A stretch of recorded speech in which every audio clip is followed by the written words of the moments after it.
Let's now focus on some other stories. The Tema West Municipal Chief Executive Ludwig Totime has announced plans to urgently restore degraded Ramsar sites and other wetlands within the municipality. He made this known during a demolition exercise in Klagon, undertaken as part of the government's ongoing flood prevention efforts.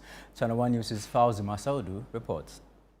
Designated wetlands under the Ramsar Convention. These sites also serve as habitat for natural species including fish and white-colored birds. Many of these sites have been lost to human activities, especially their encroachment by private individuals, causing severe ecological repercussions, a reason for the demolition exercise led by the Greater Accra Regional Minister.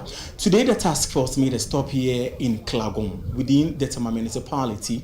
The National Disaster Management Organization has been explaining why this exercise is important, especially within this enclave. If you look at this site, all water coming from the motorway, those coming from Ashama, Zenu area, China Mall, they all come here to settle before they move to the sea itself. So if you look at the enclave, this forms our reservoir, the basin.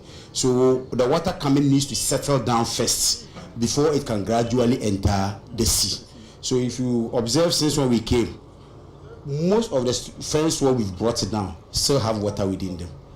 So we need to reserve the place because the rate at which people are failing to put up structures. We are afraid moving forward, if we are to maintain these structures, the whole of Accra will submerge. Many of the structures demolished, there were fence walls around the land. Municipal Chief Executive for Tema West, Ludwig Totime, indicated plans by the Assembly to promptly restore and reclaim the land for its original purpose. We've put in place a task force that will be monitoring and seeing that these structures don't come up again. We would like for you once in a while, join our monitoring team so that you can update the public on how far we've gone. Now we would have to reclaim the land, restore the land to its original use. For one, you don't get to see the owners.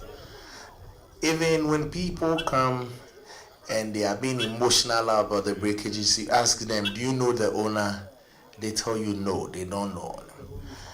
That's the mystery to it. We don't know who owns it, we don't know who sold it to them, but you will get calls and then they will tell you their properties have been broken. When you tell them to come and even let's have a discussion, they won't come.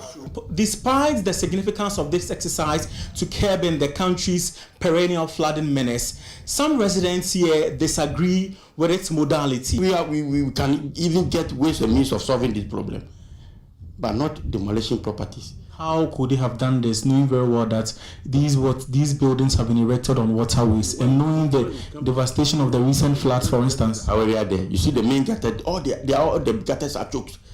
So first of all, if it were me, I would first and foremost excavate the trenches and the main ones. When the water is coming to just pass away. Recent perennial flooding, especially in the Greater Accra region, authorities say this exercise is non-negotiable. Reporting for ChannelOne News, Klagon.